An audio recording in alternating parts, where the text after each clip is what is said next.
Trending AI retro style vintage photo editing prompts. Hello everyone, welcome to this channel. I'm here to help you out today. So without any delay, let's get started. So first of all, launch the Google Play Store application on your device and search for Gemini just to make sure you have an updated version. Here you can see there's no option of update, which means we have the latest version of Google Gemini. So simply tap on open and make sure that you're logged into your account on Google Gemini.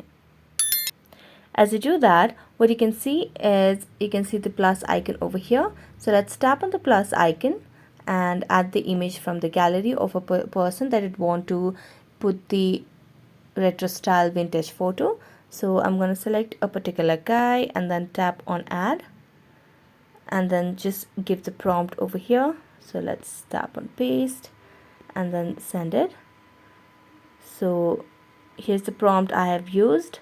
So you just have to make sure you have stable Wi-Fi connection on your device, and if not Wi-Fi connection, you can switch to cellular data as well. So this depends on the connection that you have, so make sure you have stable one, and you can just wait for a while, and there you go. So that's it. Thank you so much for watching this video, and see you next time.